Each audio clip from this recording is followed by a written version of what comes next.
italiano Norberto Bobbio, vivimos la era de los derechos. Pero la era de los derechos no es un periodo homogéneo, es algo que toma fuerza a partir de los años 70 del siglo pasado.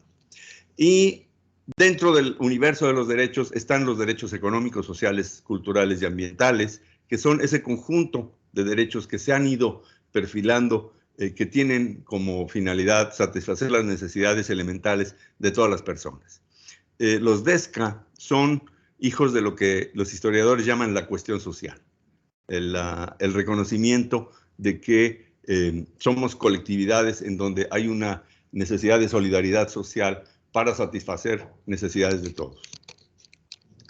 Y toman fuerza en el contexto de la segunda posguerra, la Declaración Universal de los Derechos Humanos, que como ustedes saben, se firma en 1948 como una manera de crear, como parte del intento de crear un nuevo orden internacional a partir de la Organización de las Naciones Unidas, y se conforma esta Carta Internacional de los Derechos Humanos.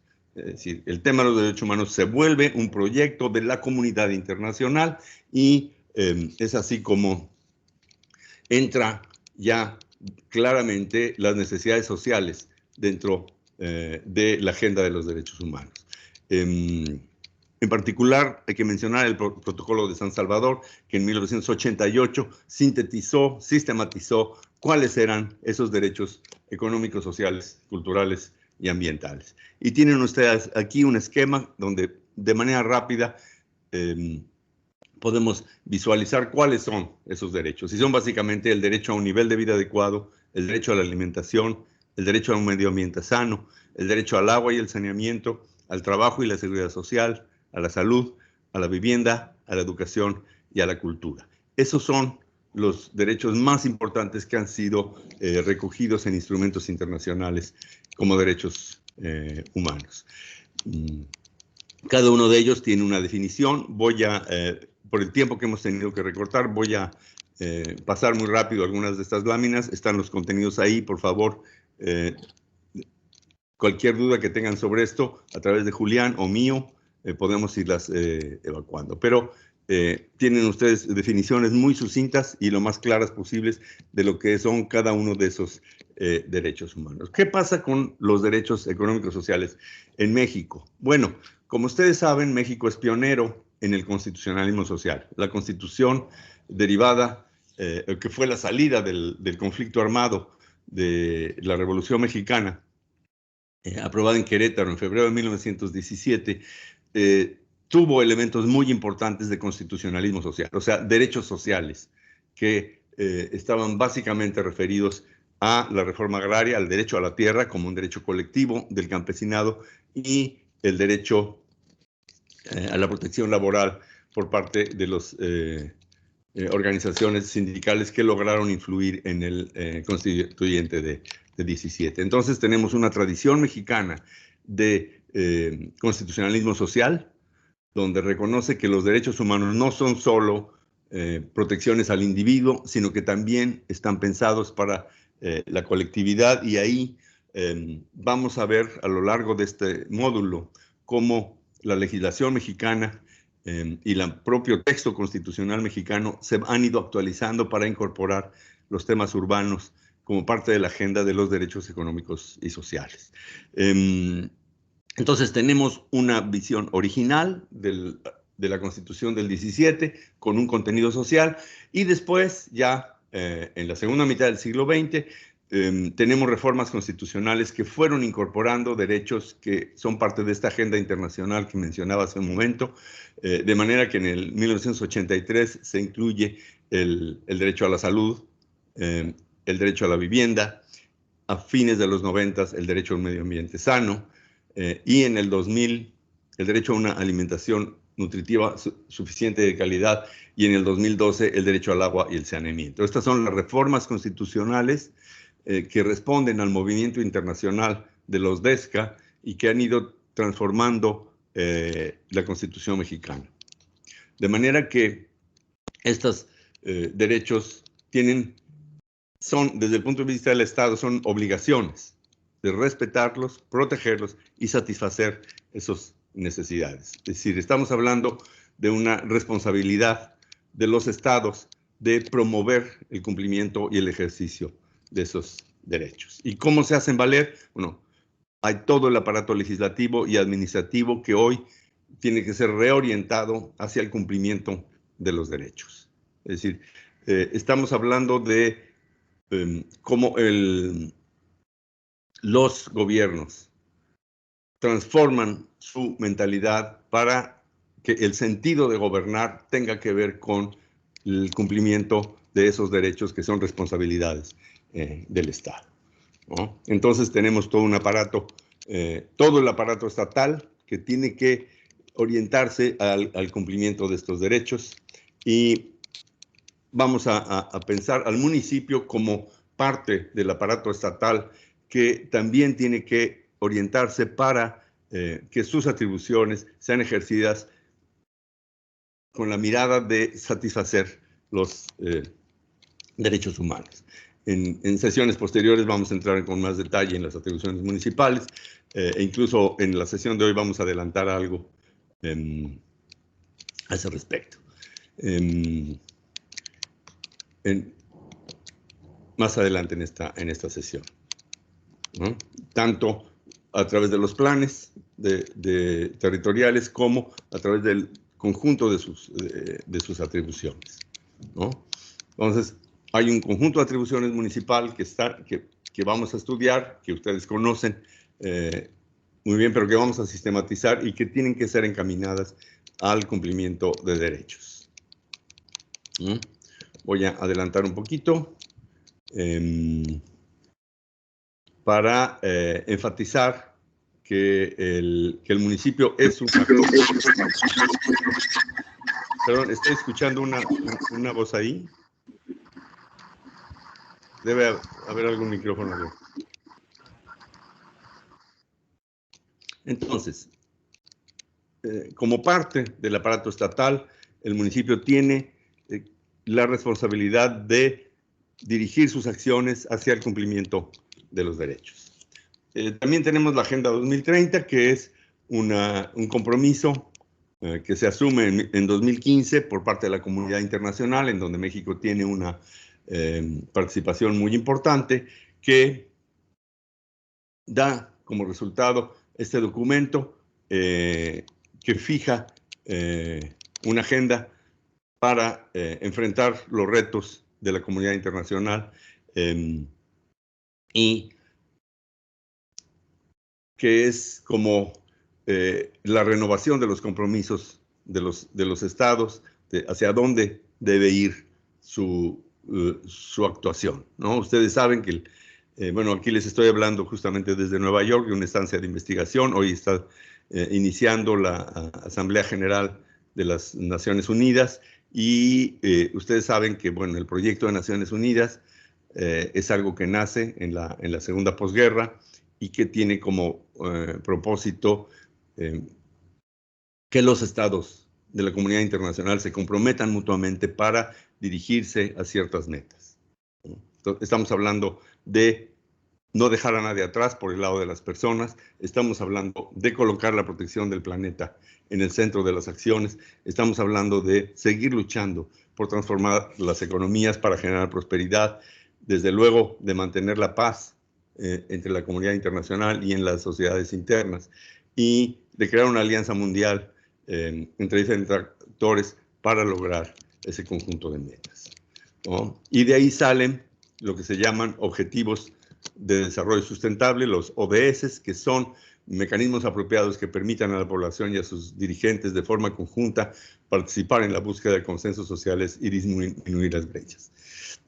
Entonces tenemos una agenda internacional en donde nuestro país se ha comprometido a interactuar con los otros estados y a transformar sus prácticas gubernamentales en el interior del país para contribuir a esos objetivos de desarrollo sustentable en la Agenda 2030.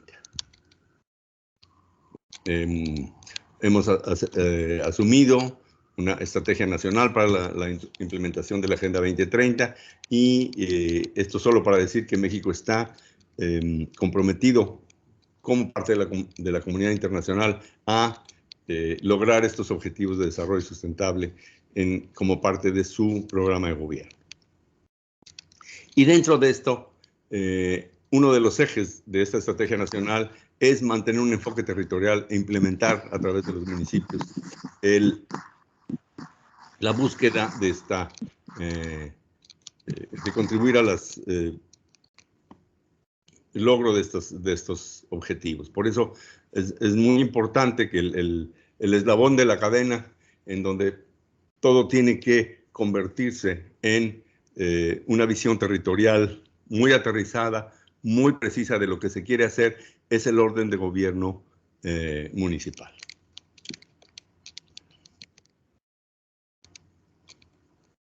Bueno, tenemos que en la región del Tren Maya, en los 5 estados que componen la región, solamente Campeche y Chiapas tienen en su legislación el compromiso explícito de alinear sus políticas a la Agenda 2030 y los objetivos del desarrollo sustentable, pero creo que está claro para todos los estados que son obligaciones que deben verse como parte esencial de los programas de gobierno. Muy bien.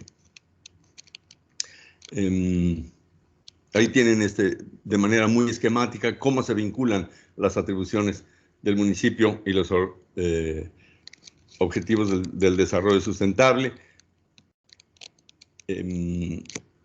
Esto que acabo de presentar es una panorámica muy rápida por cuestiones de tiempo del mundo de los derechos humanos y de la agenda internacional a la cual México se ha suscrito. Creo que es parte de un proceso de transformación del orden jurídico mexicano, en donde ya no es solo la definición desde la soberanía nacional, sino también el reconocimiento de que hay un movimiento internacional, tanto en derechos humanos como en compromisos del Estado mexicano ante la comunidad internacional, en donde insertamos todas estas metas de la planeación.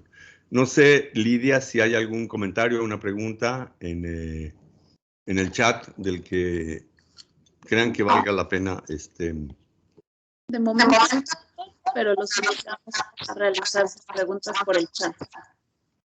Bueno, entonces, lo anterior fue solamente una introducción muy general para decir que la planeación forma parte de un universo más amplio de propósitos y de cometidos que el Estado mexicano ha asumido como compromiso internacional y como compromiso de agenda de gobierno en el ámbito interno. Ahora vamos a entrar al análisis más detallado del fundamento constitucional de la función de la planeación. Primero, a través del estudio del constitucionalismo social y después a través del análisis de la distribución de competencias y del problema tan arduo que hay en todos los estados en el mundo de la relación entre órdenes de gobierno para el ejercicio de la planeación.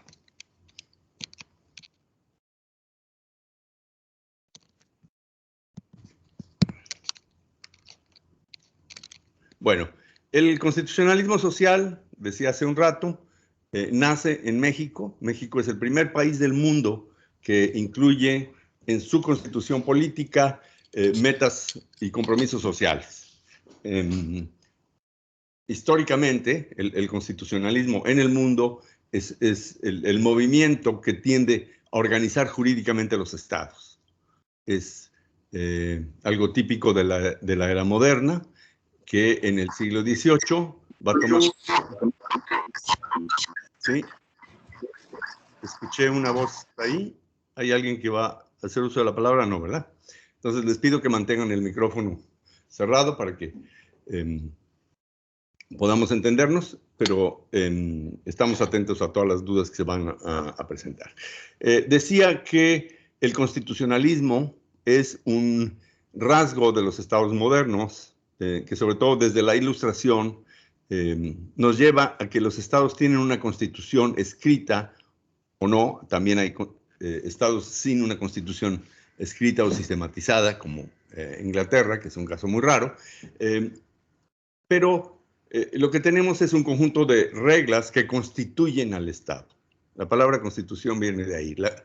La constitución política es el acto de constituir un Estado, de conformar un Estado. Es una forma de organización del poder. Y con las cartas de derechos del ciudadano y de derechos del hombre a partir del siglo XVIII, se empieza a generalizar la idea de que los estados tienen que organizarse de acuerdo con una serie de principios normativos que conocemos como los derechos humanos o derechos fundamentales. Los estados en el mundo fueron dominados por la ideología liberal. La democracia liberal fue el paradigma que dominó los estados modernos, y México, después de la Revolución Mexicana, fue el primer país del mundo que introdujo en su constitución no solamente la organización del Estado, sino compromisos del Estado frente a demandas sociales. Tenemos dos tipos de demandas sociales que se plasman en la Constitución del 17, en Querétaro, que son, primero que nada, la distribución de la tierra, como ustedes saben. La respuesta del Estado mexicano a las demandas agrarias de la Revolución fue consignar en la Constitución el derecho a la tierra. De manera que la necesidad de tener tierra, el hecho de no tener satisfecha la necesidad de tener tierra, daba lugar a un derecho, que era el derecho a la dotación agraria, y eso queda plasmado en la Constitución de 17 como el primer derecho social. También aparece de manera paralela y muy vinculada a esto el proyecto de controlar los recursos estratégicos desde el Estado. Evidentemente que el petróleo fue el principal recurso natural que estuvo en disputa a lo largo del siglo XX, y uno de los rasgos fundamentales del Estado mexicano después de la Revolución fue el del control de esos recursos naturales estratégicos.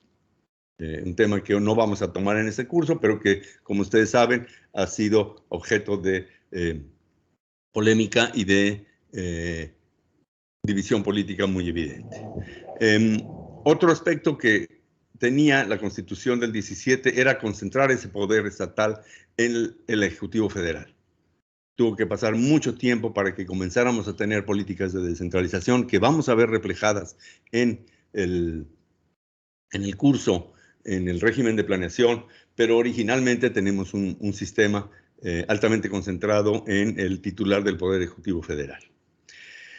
Y algo muy importante es que en 1917 nadie estaba pensando lo urbano como parte de la agenda política. Y es natural, porque éramos un país predominantemente rural, y la agenda social estaba en el campo, aunque en la ciudad estaba también la cuestión laboral, no estaba la ciudad como tal. La ciudad va a aparecer en la Constitución mucho más adelante, como vamos a ver en un momento. En la Constitución mexicana hay tres disposiciones que tenemos que tener bien claras para comprender el fundamento constitucional de la planeación. Uno es el artículo 27, otro es el artículo 73 y otro es el artículo 115. El artículo 27 es una de las piezas más complicadas y fascinantes de la Constitución mexicana, a pesar de que ha sido objeto de reformas muy importantes, sigue teniendo un núcleo duro, que es el programa original del Estado mexicano en relación con el territorio y los recursos naturales, y que tiene tres tipos de reglas. Yo los invito a leer el artículo 27, es casi una lección de historia patria, porque nos dice quiénes somos, quiénes son nuestros enemigos, y a lo largo del siglo XX ha cambiado, y de esa manera ha cambiado nuestra manera de definir el territorio y la identidad nacional en relación con temas como la iglesia, los extranjeros, etc. Bueno, tenemos desde el punto de vista jurídico tres reglas. Una, que es el principio rector de la propiedad originaria, que vamos a examinar en un momento, es que la propiedad de la tierra corresponde originariamente a la nación y esa propiedad se transmite a los particulares. Ese es el principio rector del artículo 27. Después tenemos 3 formas de intervención estatal sobre la propiedad previstas en el artículo 27, que son la expropiación, las modalidades a la propiedad y las regulaciones al aprovechamiento de los recursos naturales. Y finalmente tenemos un largo listado de recursos y de sujetos capaces de apropiarse de ellos. El artículo 27 nos hace un listado de cuáles son los principales recursos naturales del territorio y quién puede apropiarse de ellos o aprovecharlos en diferentes medidas, sea a través de concesiones, sea que no se pueden aprovechar más que a través del Estado, etc. Es la lista de las cosas que integran el territorio y de cómo podemos apropiarlas. Todo este artículo está impregnado por una doctrina general que es la de que el interés público está por encima del interés privado. Estamos hablando, como ustedes se pueden dar cuenta, del régimen de la economía, ya que el principal fundamento de todo sistema económico es el territorio y sus recursos. Al regular quién se puede apropiar de qué, cuáles son los límites de la propiedad, y cómo el Estado regula las formas de apropiación, estamos regulando el corazón de la economía. Bueno, el primero de estos reglas vale la pena tenerlo muy claro. Si ustedes toman el artículo 27 constitucional, creo que todo funcionario debe conocerlo a fondo.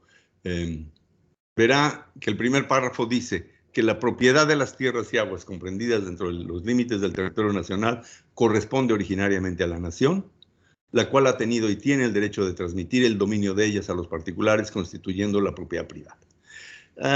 Hay una larga polémica sobre si esto fue progresista o fue atrasado, porque en realidad es una doctrina que está inspirada en el hecho de que la corona española, que era la anterior propietaria del territorio, según esta teoría, accedió a la propiedad del territorio en los tiempos de los descubrimientos, cuando inicia la globalización en el mundo con los viajes de España y Portugal, apropiándose de territorios en el resto del planeta, y lo hace a través de una bula papal. El Papa Alejandro VI le reparte el mundo a España y a Portugal a través de lo que se llama la bula Interceteris.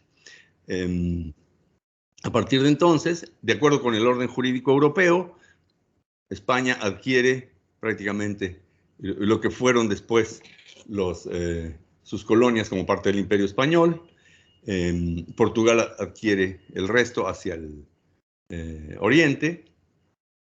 Y en el siglo XX, después de la Revolución Mexicana, se retoma esa doctrina para decir que México recibió como por herencia, al independizarse, las tierras que eran de la corona española. Esto suscita una controversia. Pastor Rué, que tienen ustedes ahí mencionado en la diapositiva, es un diputado constituyente que no está de acuerdo con esa redacción porque él piensa que no necesitamos los mexicanos fundamentar la soberanía nacional con un acto de un papa. Y los constitucionalistas más modernos, Jorge Carpizo a finales del siglo XX, resuelve la cuestión diciendo, en realidad, esta declaración de la propiedad nacional es innecesaria porque basta con pensar que somos un Estado soberano que ejerce su soberanía regulando la propiedad y no necesitamos recurrir a la idea de que la nación es propietaria originaria. El caso es que la disposición que ustedes tienen ahí sigue siendo vigente. Sigue estando como parte del texto constitucional y cualquier interpretación de ese texto nos diría que la propiedad privada es un derecho derivado, no es un derecho fundamental. Si ustedes leen con atención ese texto, se van a dar cuenta que lo que está diciendo es que la propiedad privada es un derecho derivado de un derecho principal que es el derecho de la nación, la propiedad originaria de la nación.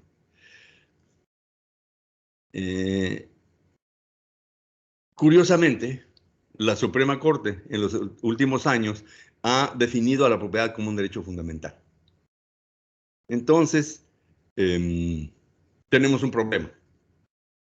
Y parte de las sesiones que voy a compartir con ustedes es señalar problemas, señalar dudas, señalar dilemas, porque no podemos ver a las normas jurídicas como especie de textos sagrados que resuelven todos los problemas, sino que tenemos que aprender a leer los textos jurídicos como fuentes de dudas también. Y aquí quiero compartir con ustedes esta duda. El texto de la Constitución dice que la propiedad privada es un derecho derivado y la Corte, la Suprema Corte, dice que es un derecho fundamental. Ahí tenemos un problema de interpretación en el cual tenemos que aprender a vivir. Paso entonces a las tres formas de intervención del Estado sobre la propiedad. Estamos hablando, dense cuenta, de esos grandes fundamentos constitucionales del régimen de la propiedad. Tenemos que entender muy bien estos grandes fundamentos para saber qué es lo que puede hacer cada orden de gobierno en la regulación de los usos del suelo, en toda la política urbana, a través de la cual se despliega el poder del Estado. Todo esto tiene su fundamento en la Constitución y por eso es muy importante que comprendamos ese fundamento. Entonces, las tres formas de intervenir la propiedad son la expropiación, las modalidades a la propiedad y la regulación del aprovechamiento de los elementos naturales. La expropiación está regulada en el segundo párrafo del artículo 27, con el texto que tienen ustedes a la vista, que dice: las expropiaciones solo podrán hacerse por caso de utilidad pública y mediante indemnización. Lo que está haciendo aquí la Constitución mexicana es repetir los dos elementos prácticamente universales. En casi todos los países la expropiación tiene esos dos elementos. Uno, que se tiene que justificar con una idea de utilidad pública, y otro, que se tiene que indemnizar. Prácticamente en todos los estados existe la posibilidad de expropiar, y prácticamente en todos los estados la expropiación no puede ser arbitraria, no puede decir el gobierno: voy a expropiar esto porque sí, porque se me da la gana. Tiene que dar una explicación de por qué expropia. Y esa explicación es la utilidad pública que justifica la expropiación. Y por otro lado, tiene que compensar al propietario o propietaria por la pérdida de su derecho de propiedad. En el caso de la Constitución mexicana, fíjense cómo usa la palabra mediante indemnización y no previa indemnización. Normalmente las constituciones dicen o obligan a los estados a pagar la indemnización antes de consumar la expropiación. La Constitución mexicana usó mediante y no previa, porque ya sabían que el reparto agrario iba a ser muy costoso. Y de hecho, el reparto agrario se dio expropiando la tierra y dejando para después el pago de la indemnización. Esto hizo que la expropiación se viera ya en la época de la transición democrática como un acto arbitrario y de exceso del poder público. Por eso está muy desprestigiado en México la expropiación. Hay una reticencia a usarlo porque es un poder que se usó de manera arbitraria. El reto que tiene el Estado mexicano en esta época es el de hacer un uso civilizado de la expropiación, porque ha habido un activismo del Poder Judicial estableciendo una y otra vez límites al abuso del poder expropiatorio. Pero, ojo, el poder expropiatorio no ha desaparecido. El poder expropiatorio se puede usar la expropiación como instrumento de política urbana, y esto no va en contra de la Constitución si se hace correctamente. Hay un párrafo ahí, parece invisible, de la fracción sexta, que no va a dar tiempo de examinar a fondo, pero que siempre me gusta mencionar. Y digo que es invisible porque parece que nadie lo ve. Está diciendo ese párrafo de la fracción sexta que lo único, en caso de conflictos por expropiaciones, lo único que debe quedar librado a una intervención judicial es el monto de la indemnización. O sea, lo que está diciendo la Constitución es que los jueces, por lo tanto la Suprema Corte, también solo puede revisar en una expropiación el monto de la indemnización.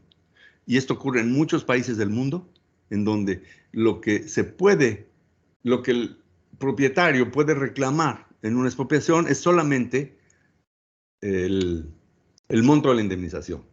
Lo que está diciendo la Constitución es que el propietario no puede reclamar ante el juez la causa de utilidad pública, si la razón por la que le están expropiando es correcta. Sin embargo, ese es un párrafo que prácticamente nadie se da cuenta, y los jueces, en un exceso de activismo, le han corregido la plana toda la vida al Poder Ejecutivo, y eso no es de ahora, es desde los años 30, en donde los jueces opinan sobre las causas de utilidad pública cuando la Constitución no se los permite. Bueno, eso es un panorama general de la expropiación, solo para decir que es un poder del Estado que es legítimo, que si se hace bien puede ser un instrumento viable de las políticas urbanas, y que tiene muchos retos porque por un lado se abusó de él de manera arbitraria, y por otro lado los jueces fueron demasiado lejos en su afán de coartar el ejercicio del Poder Ejecutivo. Entonces, la expropiación es la primera forma de intervenir sobre la propiedad privada. Luego tenemos otras dos formas de intervenir que están en un mismo párrafo del artículo 27 y se confunden, pero que yo les pongo aquí de manera separada para que vean la diferencia. Una son las modalidades a la propiedad y otra es la regulación de el aprovechamiento de los recursos naturales, que es donde está el fundamento de todo lo que hacemos como planeación y regulación urbana. Entonces tenemos que verlo con mucho cuidado. Ambas aparecen como atribuciones de la nación, ¿no? Dice el texto que la nación tendrá el derecho de imponer a la propiedad privada las modalidades que dicten interés público, así como o sea, son cosas distintas. Regular en beneficio social el aprovechamiento de los elementos naturales susceptibles de apropiación, con objeto de hacer una distribución equitativa de la riqueza pública, cuidar de su conservación, lograr el desarrollo urbano del país y mejorar las condiciones de la planeación social y urbana, de la planeación rural y urbana. Y después tiene todo un fraseo que es el marco conceptual de la planeación. Esto que tenemos en esta lámina es la inserción que hace en 1976 para incorporar el tema de los asentamientos humanos.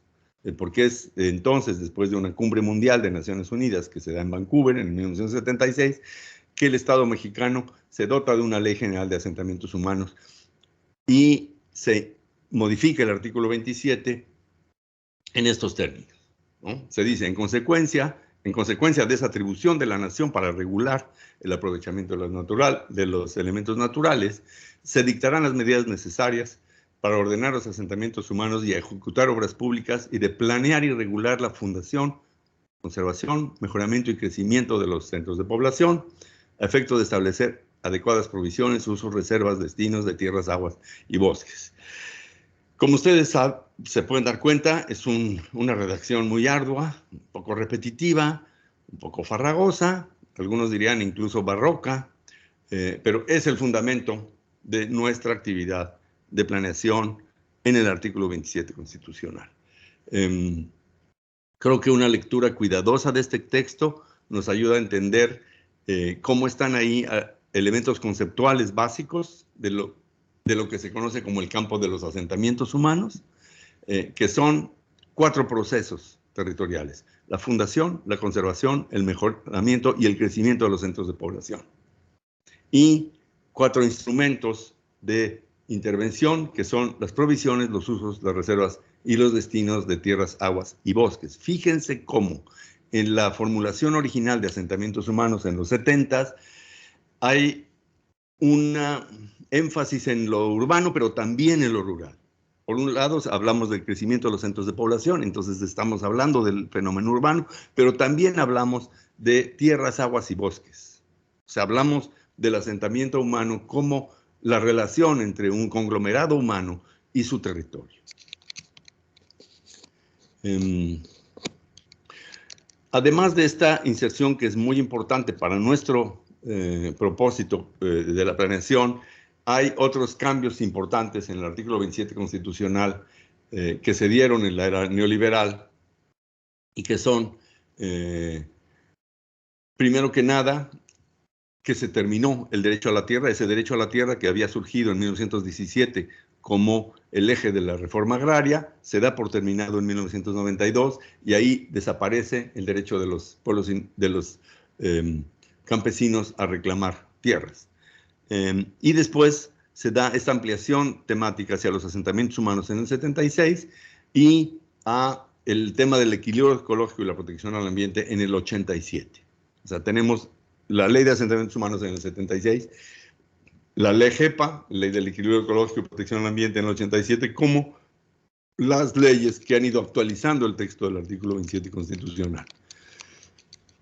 Bueno, la palabra modalidades a la propiedad, seguimos tratando de entender este párrafo tercero del artículo 27, tiene dos acepciones.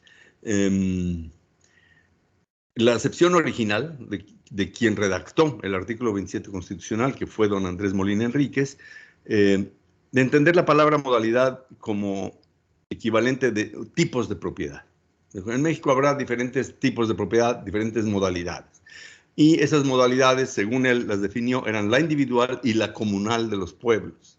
Ese era el lenguaje que se usaba todavía a principios del siglo pasado.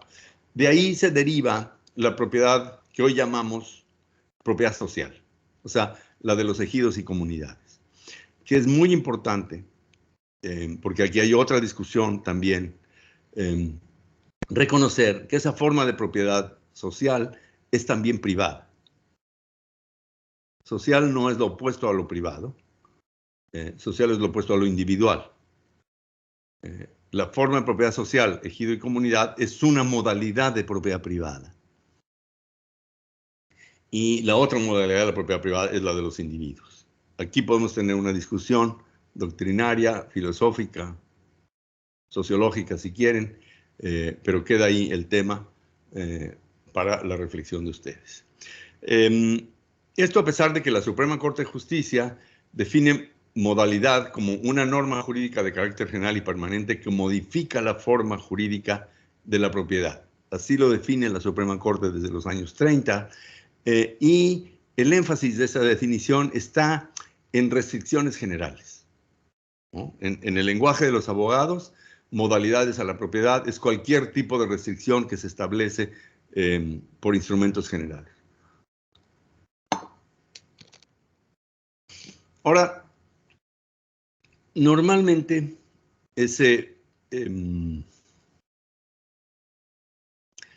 esos poderes del Estado de establecer formas de propiedad y de regular el aprovechamiento, normalmente se había visto en el medio rural. La facultad de regular los elementos naturales susceptibles de apropiación se desarrolló a través de la legislación sobre los recursos naturales que están en el medio rural. Pero ¿qué pasa en el medio urbano? ¿Qué es el espacio edificable? ¿Qué es ese espacio encima de las casas? ¿Qué es el botín y la fuente de riqueza propia del desarrollo urbano? Yo los invito a pensar que ese espacio edificable, ese espacio en el que podemos crecer, sobre todo en aglomeraciones que no tenemos extensiones para crecer horizontalmente, es un elemento natural susceptible de apropiación en términos del artículo 27 constitucional.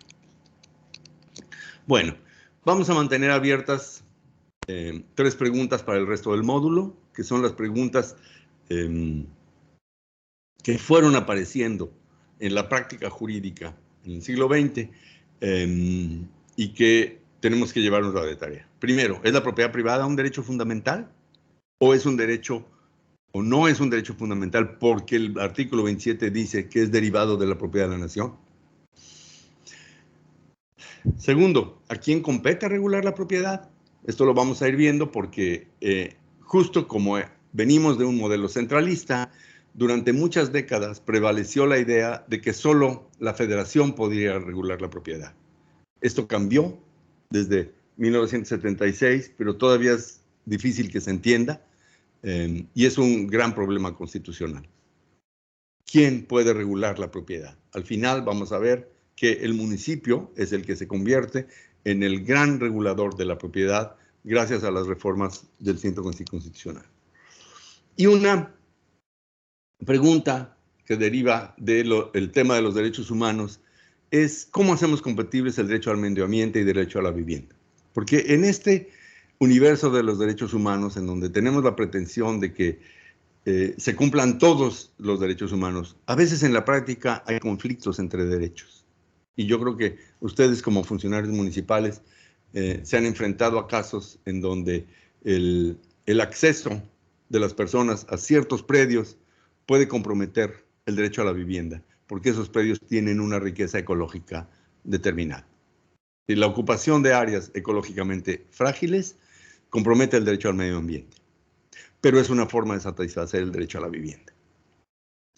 Yo quiero invitarlos a pensar estos como dilemas, como problemas a los que tenemos que darles solución, ya que la solución no está en los grandes marcos generales de la ley ni en los instrumentos internacionales, sino que está en la manera como reaccionamos en la práctica a los mismos. Bueno, la tercera, no sé si hacemos una pequeña pausa, vemos si hay alguna pregunta, algún comentario para iniciar la tercera parte de la sesión.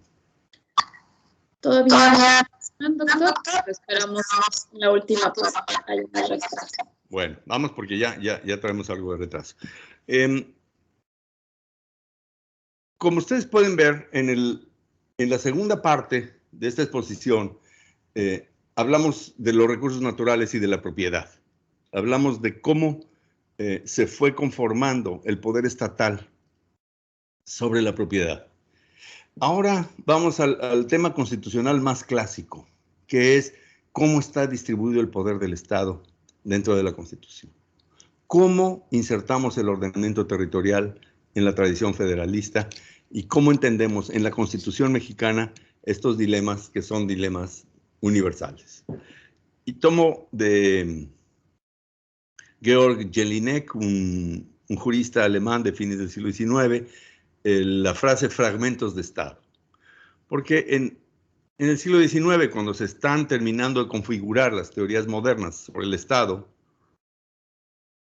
aparece el problema del territorio. Ningún Estado tiene un territorio homogéneo en donde no se requieran que existan diferentes niveles de gobierno. A lo mejor esto es posible en estados micro, como el Principado de Mónaco, o esos estados diminutos que existen todavía en algunos puntos de Europa, el Vaticano. Esos ejemplos de estados que son tan pequeños que no necesitan distinguir una autoridad nacional de una autoridad local. Y el estado es local y punto. Por su escala, el resto de los estados tienen una complejidad territorial. Tienen que estar partidos en fragmentos, tienen trozos. A veces son estados, provincias, departamentos, regiones. Evidentemente el nombre va a cambiar de un estado a otro. Y ese es un problema del constitucionalismo moderno.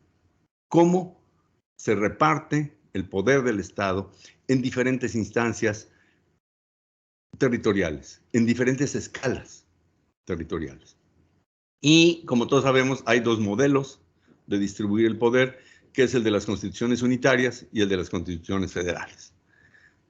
Los estados unitarios clásicos son los estados en donde no hay una distinción de soberanía, hay un solo estado soberano, digamos en el caso de América Latina son Ecuador, Uruguay, Chile, Bolivia, Colombia, y las constituciones federales, que es en donde la soberanía está fragmentada. Los estados nacionales están compuestos de entidades que tienen soberanía, siguiendo el modelo de Estados Unidos y algunas teorías europeas. Tenemos en América Latina los casos de Argentina, México, Venezuela y Brasil como las federaciones más claras. En Europa tenemos el contraste entre una Alemania federal y una Francia unitaria. Y en cada uno de esos sistemas, el reparto del poder es distinto. Pero el problema de fondo es el mismo. Es qué relación hay entre la escala geográfica y la representación política. ¿Qué distingue la representación del municipio de la representación del Estado, de la representación del gobierno federal? ¿Qué es lo que representa cada uno?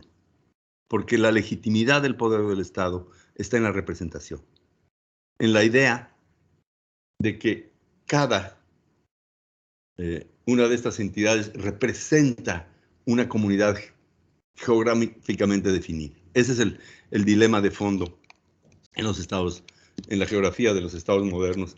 Y las constituciones son la manera de resolver ese dilema. Como conceptos generales, creo que vale la pena distinguir entre soberanía y autonomía. En las repúblicas federales, entidades soberanas llamadas estados ceden parte de su soberanía a la nueva entidad para crear un estado nacional, pero mantienen parte de esa soberanía. Por eso llamamos a la Constitución un pacto federal.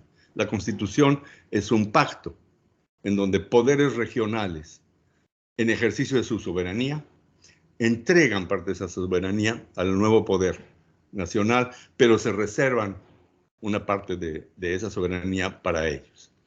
El municipio, que es la tercera escala en esta configuración, no tiene soberanía, en el caso mexicano, pero sí tiene autonomía. No vamos a dedicarle mucho tiempo a la discusión teórica entre soberanía y autonomía. Creo que está claro que la palabra soberanía es mucho más fuerte, habla de un poder mucho más, digamos, definitivo, ¿no? Recuerden que en el pensamiento político occidental, soberanía es, como dicen en latín los anticuados, summa potestas, es el poder máximo. No puede haber más poder que el poder soberano.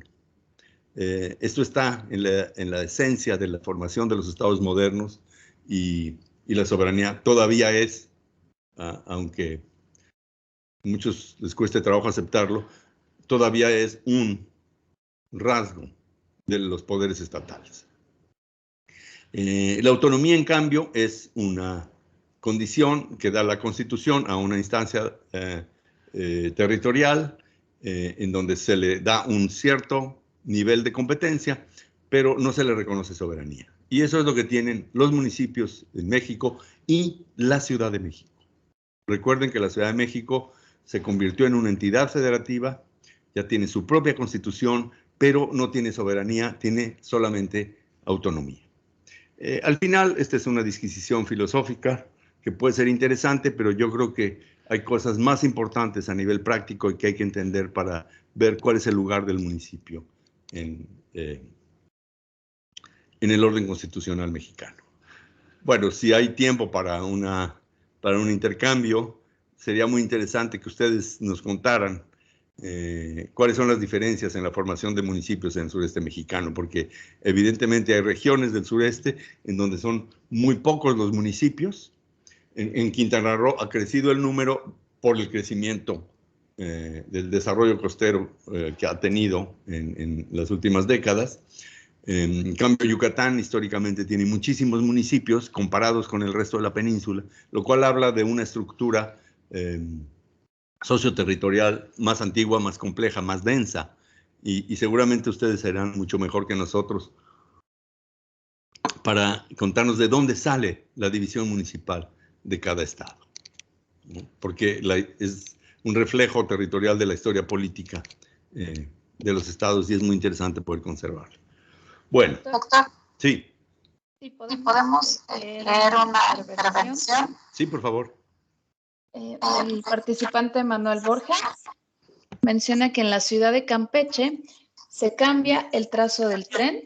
Según el artículo 27, la expropiación es para el bien común, pero el bien común del colectivo de vecinos que se ampararon está por el bien ¿Está por encima del bien de todos los habitantes del municipio? Bueno, muchas gracias a Manuel Borja por la pregunta. Yo creo que suscita un comentario muy interesante, que es justamente el de las escalas geográficas. Los juristas no se han preocupado por responder la pregunta tal como usted la formula. Y yo creo que la formulación es muy rigurosa. Es, ¿qué escala de la sociedad es la que debe contar? ¿La de los vecinos? ¿La del municipio? ¿La del Estado? ¿La de la nación? Ese es un conflicto que existe en todo el mundo y que tenemos que aprender a resolver. Yo, desde luego, en ese momento no tengo los elementos para dar una respuesta en ese caso en particular, pero yo creo que nos ayuda mucho el caso para entender un problema que no está resuelto de antemano en las leyes. Es decir, qué bueno que lo menciona y yo invito al grupo a tomar esta pregunta como una fuente de reflexión. Porque efectivamente la planeación significa dilemas y uno de los dilemas es ¿cuál es la escala que manda? ¿Manda la escala de la colonia? ¿Manda la escala de un distrito de la ciudad? ¿Manda la ciudad en su conjunto? ¿Manda todo el municipio? Vamos a reconocerlo como un problema para el cual ni la jurisprudencia ni la legislación tienen respuestas adecuadas. Parte del mensaje que yo quiero dar en estos días es que las instituciones jurídicas nos dan pistas para responder las preguntas. A veces nos dan repertorios. A veces las leyes nos dan un argumento para defender un punto de vista y en otro lado nos dan un argumento para defender el otro punto de vista. Así es el derecho en el mundo moderno, en todo el mundo. Y lo que tenemos que aprender es a identificar cuáles son los argumentos, en dónde están y cómo podemos movilizarlos. Quiero borrar la expectativa de que las leyes nos resuelven todos los problemas. Justo los problemas más arduos, a veces las leyes no nos dan una respuesta clara. Claro, el juez que pronuncia la última palabra en un conflicto va a tener que reconocer un argumento como el bueno. Pero mientras, las partes, cada una va a desarrollar su propio argumento. Y es lo que tenemos que entender. ¿Cuáles son los argumentos disponibles para cada una de las partes de un litigio? Y yo creo que el que usted menciona, compañero Borja, es muy pertinente para empezar a familiarizarnos con este tipo de problemas. Bueno, de todas maneras es importante conocer los textos generales. Y entonces voy a terminar la exposición hablando del federalismo, de cómo evolucionó en México. Pasamos de un federalismo clásico a un federalismo cooperativo y es lo que voy a tratar de explicar ahora. O sea, estas dos maneras de repartir el poder. La primera, la clásica, está todavía en el artículo 124 constitucional, que es una copia casi literal de una disposición de la Constitución americana. Y que es la esencia del pacto federal.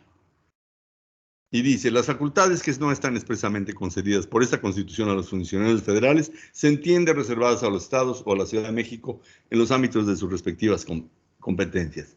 Imagínense esto como un contrato, como un pacto que firman las regiones en un momento constituyente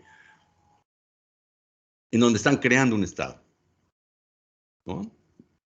A mí, cuando yo estudié Derecho hace ya muchos años, me dijeron que esa era una imitación estralógica del modelo estadounidense, porque México era centralista y que eso del federalismo era una imitación estralógica. No, no es cierto. Los historiadores ya dejaron en claro que lo que pasa en 1824, cuando el Congreso Constituyente hace la primera constitución que rige por un tiempo en nuestro país,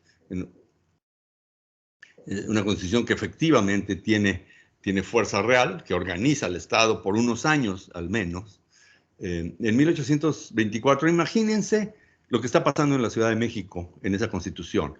Lo que tenemos son representantes de las élites regionales, sentados en algún lugar de la Ciudad de México discutiendo la Constitución.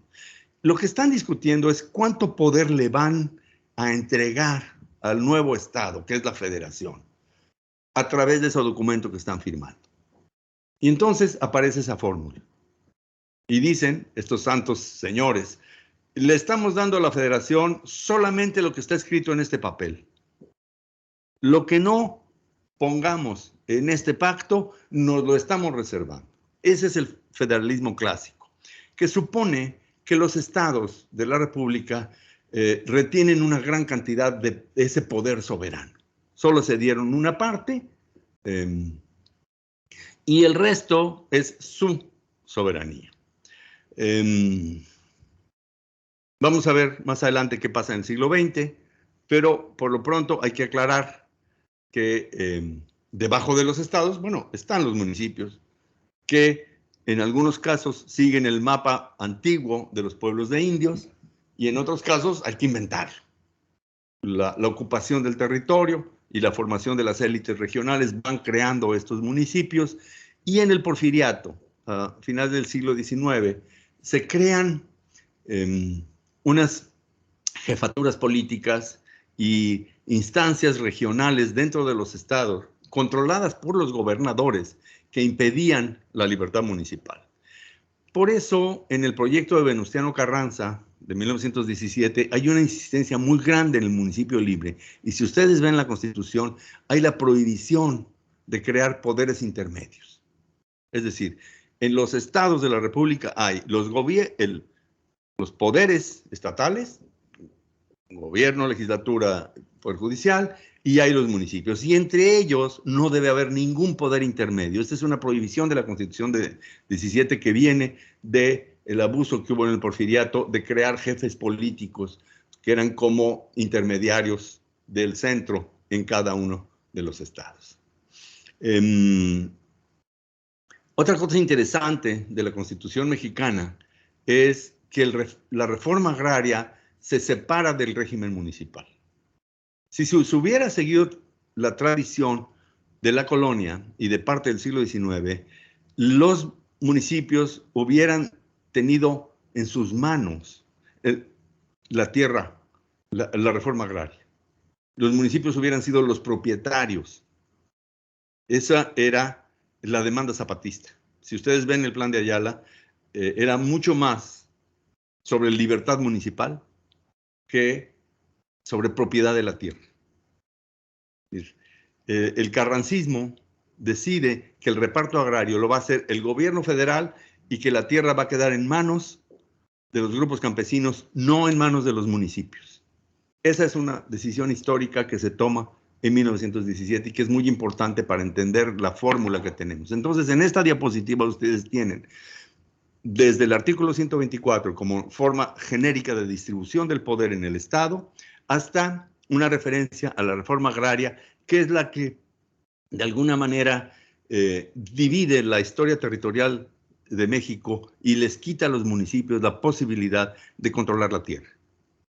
Es un tema que vamos a seguir más adelante y que tiene que ver con cuál es el papel del municipio en relación con la tierra ejidal, que es uno de los dilemas más fascinantes y donde yo quiero dejar una voz de esperanza de que el municipio sí puede tener un papel regulador muy importante en el reparto en relación con la tierra ejidal. ¿Cómo vamos? Bueno. 20 minutos por delante y alrededor de 10 láminas. Bueno, voy a acelerar mucho para dejar espacio a las preguntas. Lo que pasa después de la Constitución de 17 es un proceso de centralización. La consolidación del Estado revolucionario es la consolidación del poder presidencial y se da un proceso de centralización a través de reformas constitucionales. Es decir, ya que solo lo que diga la Constitución puede ser federal, bueno, pues si el presidente de la República, a partir de la era de los caudillos, estamos pensando en Calles y Obregón, si tienen concentrado el poder político, van a poder modificar la Constitución. Entonces, los presidentes de la República, hasta los años 70, promovieron reformas constitucionales para concentrar el poder en la figura del presidente. Entonces, el artículo 73 de la Constitución, que es el que se refiere a facultades del Congreso, le fue incrementando atribuciones al presidente en materia de agua, en materia de reforma agraria, en materia de amparo. Crean, para hablar de la gestión urbana, juntas federales de mejoras materiales, en donde la federación estaba metida en la gestión de centros urbanos, sobre todo en puertos y fronteras, ciudades portuarias y ciudades fronterizas, y hay un proceso de centralización. A mí todavía me tocó trabajar en la SAOP, en la Secretaría de Asentamientos Humanos y Obras Públicas, en los años 70, donde había una Dirección General de Agua Potable, que era la encargada de dar el servicio de agua potable en todas las ciudades del país. Imagínense el centralismo que era eso. No había organismos operadores de municipios, había una dependencia federal encargada de dotar el agua potable.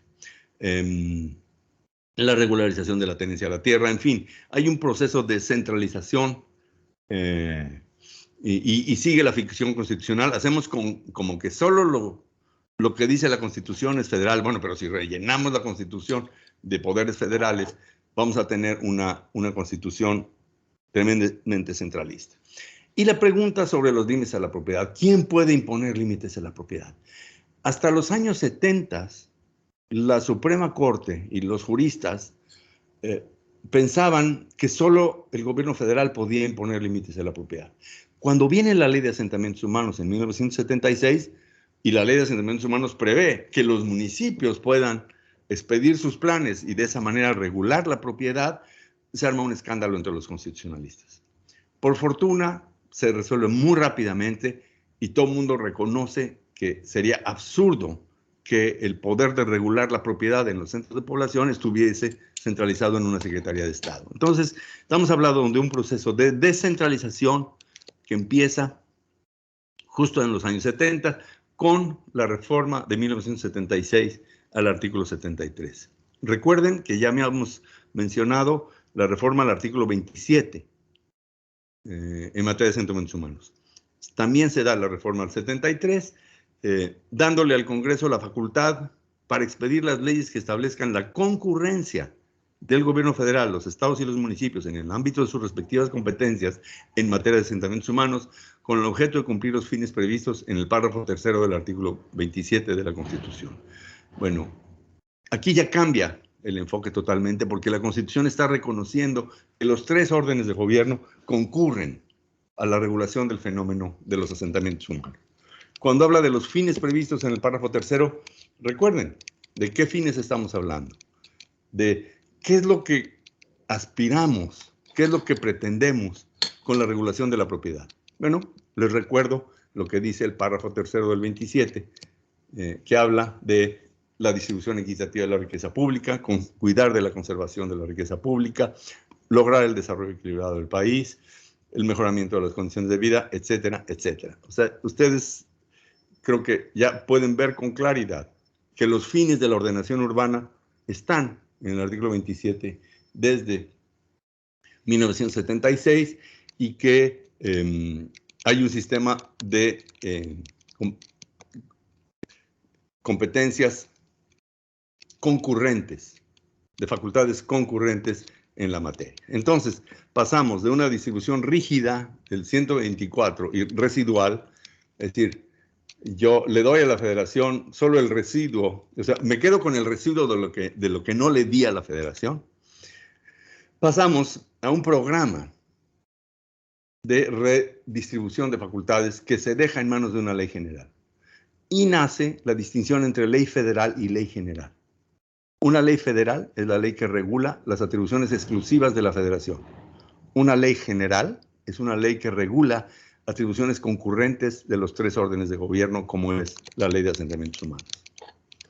Bueno, surgen, voy a acelerar un poquito, las leyes estatales de desarrollo urbano que crean sus sistemas de planeación y en un principio están basados en instrumentos tradicionales de control, como los fraccionamientos, las construcciones, son las leyes bastante básicas. Y luego viene la reforma municipal de 1983, que despeja todas las dudas que habían surgido en 76 sobre cuál era el lugar de los municipios como parte de una moda internacional y de una tendencia mundial a la descentralización, da a los municipios atribuciones en tres ámbitos. El desarrollo urbano, el régimen fiscal y los servicios públicos. En el desarrollo urbano, le da a los municipios la atribución de la zonificación, los planes de desarrollo urbano municipal y movilidad, participar en las reservas territoriales y en planes de desarrollo regional, participar en la regularización de la tenencia de la tierra, pero todos estos son participar, excepto la primera de zonificación y planes de desarrollo urbano. Esa es una atribución exclusiva de los municipios. Y también instrumentos de control como licencias y permisos, y participar en la formación de reservas ecológicas, transporte público, etc.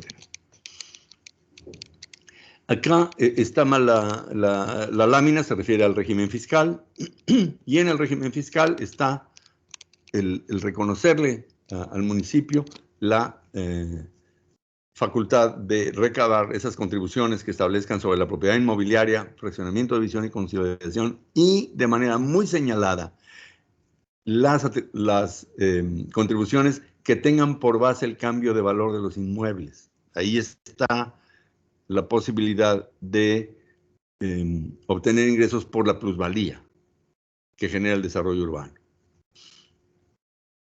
En fin, ahí está todo el régimen fiscal de los municipios, y en el de los servicios públicos está la responsabilidad de la dotación de agua potable, alcantarillado de drenaje, alumbrado público, todas las que ven ustedes en la lámina. Es muy importante reconocer que esto que parecía un acto de generosidad del centro cuando el presidente de la Madrid impulsa esta reforma, estamos pasando de un momento en el que la federación tenía a su cargo el agua potable y de un momento a otro la Constitución dice, no, ahora esto es municipal. Es como un regalo envenenado porque muchos municipios no tienen la capacidad real de hacerse cargo de esto, que más que privilegios son responsabilidades. Yo creo que ustedes lo tienen más claro que nadie. Bueno, a lo largo del curso vamos a ver algunas materias de competencia federal en donde la concurrencia de estados y municipios es compleja y tenemos que aprender a verla, porque aquí hay algunos lugares comunes que yo creo que el curso puede servir para desechar, como que el municipio no puede ser nada en términos ejidales, o que el tema ambiental es exclusivamente federal, porque están las MIAs, la evaluación de impacto ambiental y está el ordenamiento, en fin. Y en materia arqueológica también. Son tres temas que me interesa desarrollar a lo largo del curso para ver cuál es el tipo de participación que puede tener el municipio. Bueno, voy a dejar estas láminas para las siguientes sesiones porque son los temas en donde la concurrencia entre federación y municipio son más agudos, y voy a terminar la exposición aquí para escuchar sus comentarios y sus preguntas. Lidia, ¿tienes ya algunas preguntas? Solo una. De la compañera Ana Fernández. Sí, doy lectura.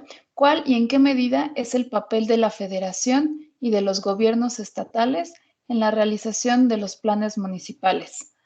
Aunque es atribución de los municipios, ¿pueden involucrarse?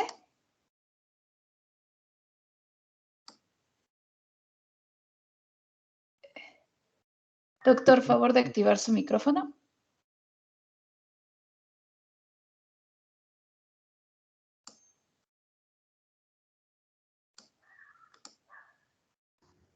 No vi en qué momento Listo. Okay. Disculpe, yo lo cerré para que no se escuchase eco. Okay. Adelante. Sí, bueno, es muy buena la pregunta, es uno de los grandes temas. Tenemos un sistema de facultades concurrentes. ¿Qué significa esto? No significa negar que cada orden de gobierno tiene sus atribuciones. Significa reconocer que el ejercicio de las atribuciones de un orden de gobierno puede impactar el ejercicio de las atribuciones de otro orden de gobierno, ¿no? Puede haber una atribución federal que si el gobierno federal la ejerce ciegamente, sin mirar las atribuciones de los estados y municipios, puede causar un desastre. ¿Cómo autorizar instalaciones peligrosas, gaseras, en un centro de población. El control de instalaciones peligrosas puede ser de competencia federal, pero si el gobierno federal no ve que esa gasera está en medio de asentamientos humanos, va a ocasionar un desastre. Entonces, se trata de reconocer que cada orden de gobierno tiene sus atribuciones, pero que el impacto del ejercicio de esas atribuciones afecta el ejercicio de las atribuciones de otras. Y entonces, lo que establece la Constitución es la obligación de la coordinación, que no significa renunciar a las propias atribuciones, pero sí significa tomar en cuenta el efecto de una atribución sobre otra, ¿no? Y eso se va resolviendo en las leyes de la materia, en la práctica administrativa, en la propia jurisprudencia. Entonces, vamos a la atribución más importante, que es la de aprobar y poner en vigor un plan municipal o un programa municipal. Ya desde el nombre tenemos un problema. ¿Se llama plan o se llama programa? Ahí podemos hacer una discusión de cómo interpretar la Constitución, pero vamos a llamarle programa.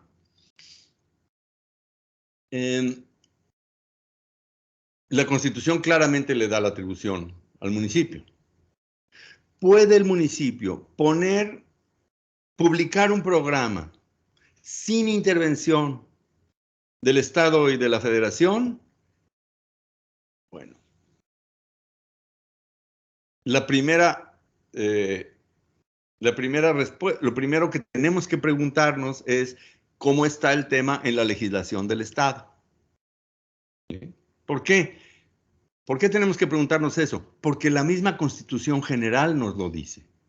En el artículo 115 de la Constitución General, cuando le da estas atribuciones al municipio, dice en los términos de las leyes estatales y federales relativas. ¿Sí? Quiere decir que el municipio debe sujetarse a la ley federal y a las leyes estatales, ¿no?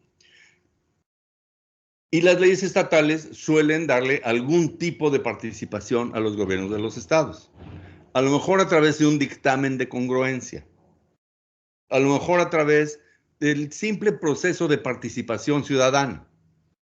Hombre, si existe obligación de consultar a los ciudadanos, pues ¿cómo no se va a consultar también al gobierno del estado? Entonces, lo lógico es que el gobierno del estado tenga por lo menos oportunidad de ser escuchado en el proceso de planeación.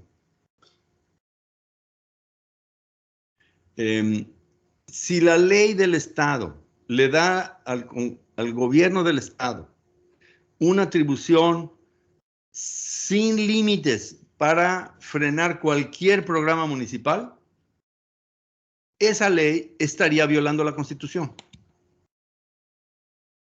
¿Sí? O es muy probable que eso dijera la Suprema Corte. Les recuerdo que la actitud con la que tenemos que ver esto es de apertura y de pensar lo que puede llegar a ocurrir. Rara vez vamos a tener una opinión concluyente que se imponga de manera que podamos prever que va a ser la ganadora.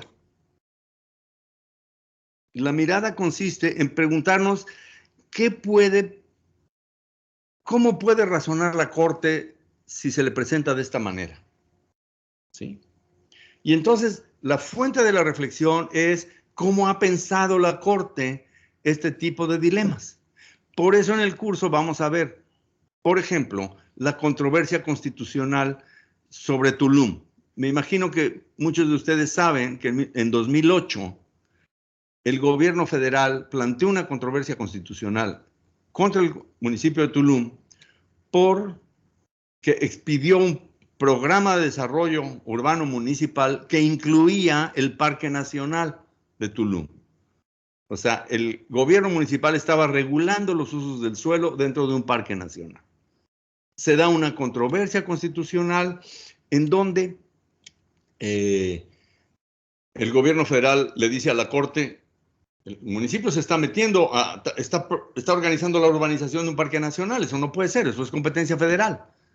Y el municipio dice, yo soy autónomo para regular el desarrollo urbano. Además, ese parque nacional ni existe, porque hay un decreto federal, pero nunca decía nada, nunca se paró por aquí una autoridad federal, simplemente lo decretaron, hasta el polígono está mal hecho, ese parque nacional no existe. Entonces, Tulum trata de convencer a la Corte de que está ejerciendo sus atribuciones constitucionales de manera correcta, y el gobierno federal está tratando de convencer a la Corte que el municipio está invadiendo atribuciones federales. Entonces, ver cómo razonó la Corte en ese caso es muy interesante. Entonces, uno de los materiales que vamos a ver es una síntesis que hizo la compañera Andrea Villasís, que creo que está presente, de esa controversia constitucional. Y ahí nos damos cuenta cómo la Corte razonó en el caso. Y podemos tener una idea de cómo se pueden resolver este tipo de conflictos.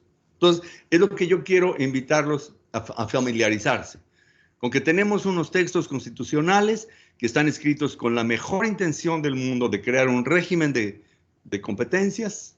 Yo creo que el artículo 73 de la Constitución, en este texto que acabo de presentarles, que establece prevé la Ley General de Asentamientos Humanos, está diciendo, hágase una ley general y ahí se ponen las competencias y ahí se ponen los procedimientos en términos generales.